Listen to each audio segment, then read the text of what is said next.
संघर्ष ही जीवन है। जो मुस्कुरा रहा है उसे दर्द ने पाला होगा। जो चल रहा है उसके पाँव में छाला होगा। बिना संघर्ष के इंसान चमक नहीं सकता। जो जलेगा उसी दिए में उजाला होगा। संघर्ष क्यों बचे संघर्ष से? संघर्ष ही तो जीवन का आत्मा है। जितना कठिन संघर्ष होगा उतनी ही शानदार जीत होगी। एक बार एक किसान भगवान से बहुत ही नाराज हो गया। किसान बहुत मेहनती था। बहुत मेहनत से वो खेतों में अनाज उगाता, उसकी देखभाल करता, पर अक्सर उसकी फसल खराब हो जाती। कभी सूखा पड़ जाता, कभी बाढ़ आ जाती, कभी तेज धूप, कभी आंधी, कोई ना कोई कारण आ जाती, बन जाती कि उसके फसल खराब हो जाती। एक दिन वो किसान गुस्से में आसमान की ओर देखकर भगवान से कहा, हे ईश्वर, आपको लोग सर्वज्ञता मानते हैं कि आप सब जानते हैं।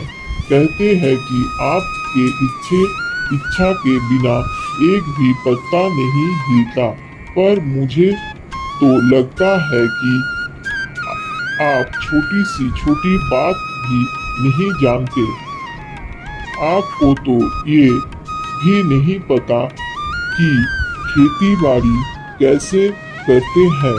अगर आप जानते हैं होते तो हर समय जो बाढ़, आंधी और तूफान आते हैं वो कभी नहीं आते। आप नहीं जानते कि कितना नुकसान उठाना पड़ता है हम किसानों को। यदि आप मेरे हाथ में ये शक्ति दे दे कि जैसा मैं चाहूँ वैसा मैं मौसम कर दूं, फिर आप देखना मैं अन्न के भंडार लगा दूंगा।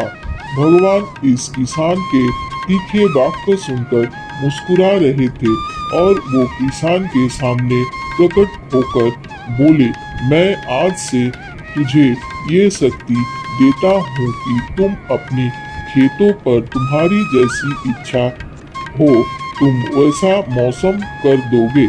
मैं बिल्कुल भी दखल नहीं दूंगा। तुम्हारी इच्छा से सब कुछ होगा। किसान बहुत खुश हो गया। किसान ने गेहूं की फसल अपनी खेतों में बोई। जब उसे लगा कि खेतों को धूप चाहिए तो खेतों की धूप मिले। जब पानी बरसना चाहिए तभी पानी बरसा। आंधी, तूफान, बाढ़ कुछ भी उसने अपने खेतों पर आने नहीं दिया। किसान के खेत में इस वर्ष ऐसी फसल हुई जैसी कभी नहीं हुई थी। हरी भरी लहलहाती फसल। मन ही मन वो बहुत खुश हो गया और सोचने लगा, अब सबूत के साथ दिखाऊंगा भगवान को कि इसे कहते हैं शक्ति का सही उपयोग। मेरी सफलता देखकर उन्हें अपनी नियम जरूर बदलने पड़ेंगे। कुछ दिन गुजरे, फसल काटने को तैयार हो गए। किसान बहुत उत्सुकता के साथ फसल को काटने लगा, पर जैसे ही उसकी नजर गेहूं की बलियों पर गया तो उसने अपना सिर पीट लिया और वो रोने चिल्लाने लगा। गेहूं की एक भी बाली के अंदर गेहूं का दाना नहीं था। सारी बालियां अंदर से खाली थी। किसान बहुत दुखी हो गया। उसने भगवान को रोते हुए फिर पुकारा, हे प्रभु, तुमने ये मेरे साथ क्या किया? क्या तुमने मुझे कोई सजा दी? भगवान बोले, पुत्र, ये तो होना ही था। तुमने पौधों को संघर्ष करने का मौका ही नहीं कहाँ दिया। ना तो तुमने उन्हें आंधियों से जूझने दिया, ना तेज बारिश से सहने दिया और ना ही धूप में तपने दिया। एक भी चुनौती का सामना तुमने उन्हें नहीं करने दिया, इसलिए सारे पौधे अंदर से खोखले रह गए।